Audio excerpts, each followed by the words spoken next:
As a new graduate, I went to Napier Hospital, and Waddy went to Hastings, and we lived somewhere in the middle, and that was a good experience for both of us. Napier was a really great hospital. It, again, provided, it was, being a regional hospital, it provided a range of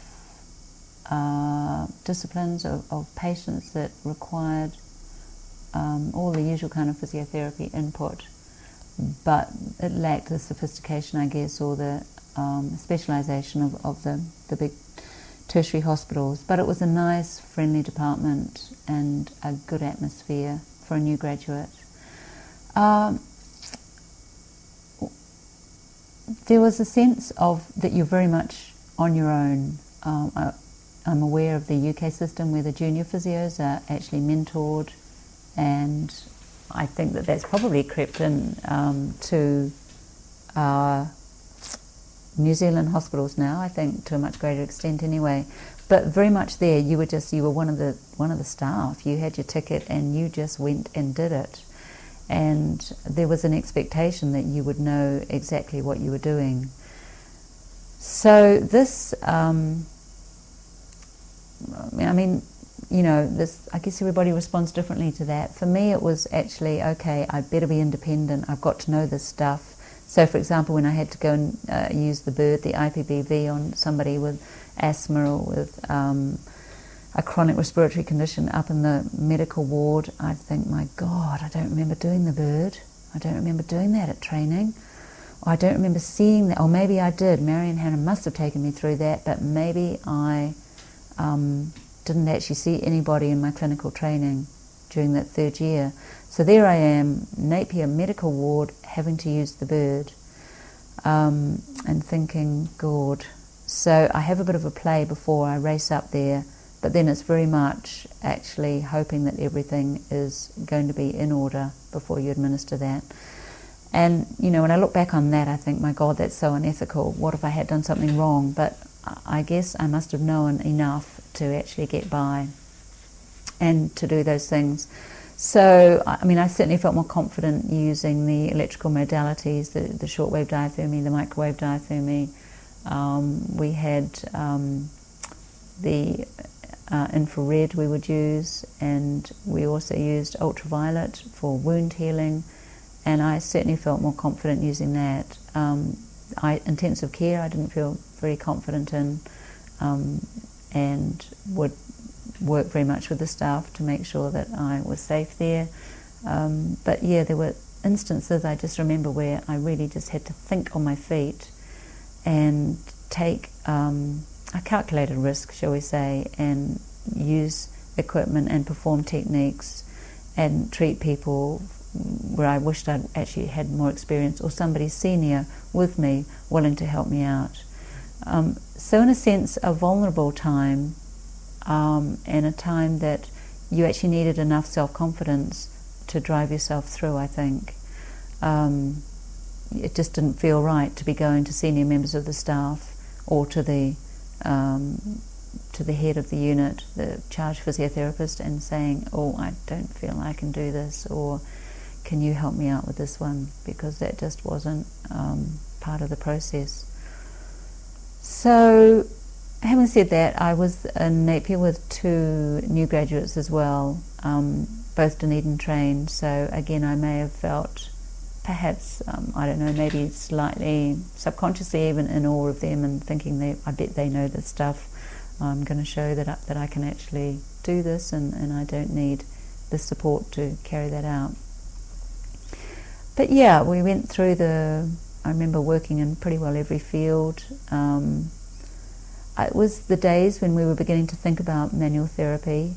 It was 76 would have been my first year, my year at Napier.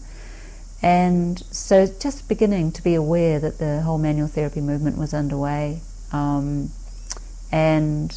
I was beginning to look, you know, when people would come in, I can remember thinking, no, I really want to get stuck in here and see if I can palpate these different joints and learn how to mobilize a joint rather than rely solely on the passive modalities. So that felt like a really positive change. And but I just was really just on the fringes of that. My passion really was always neuro. I just loved working with people with neurological problems. They seemed complex and difficult to fathom the way through. But if you did get it right, the difference it made to somebody's life was measurable, and I enjoyed that. I may have also been inspired, I'm sure I definitely was, no maybes about it, I was inspired by Margaret Hursley. I just thought she was the most fantastic lecturer at ATI. She really had come from this fantastic background working in the United States with some very high-level researchers at the time, and that was unusual. That was unusual when we trained for one of our lecturers to have that background. So her theoretical knowledge was absolutely superb. Just left you reeling in her wake trying to keep up with her. But I really enjoyed that challenge. And she would invite fantastic lecturers to come from outside New Zealand to come and speak to us. She was on the circuit she would hold symposiums or conferences and get really interesting speakers in, and that was valuable. And so I was definitely influenced by Margaret, and she I'm sure was hugely responsible for my interest in following neuro. But yeah, it just made sense to me to work with people with neuro-based problems. That was what I enjoyed. Not that during that year in Napier, I didn't particularly specialise there, but it was always in the back of my mind.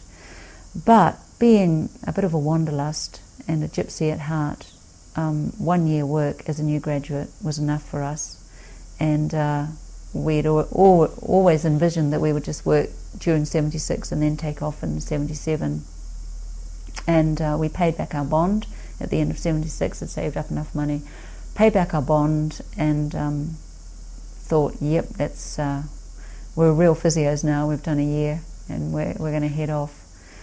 And so in early 77, that's exactly what we did, and worked as physios at St Vincent's Hospital in Melbourne just for 3 months.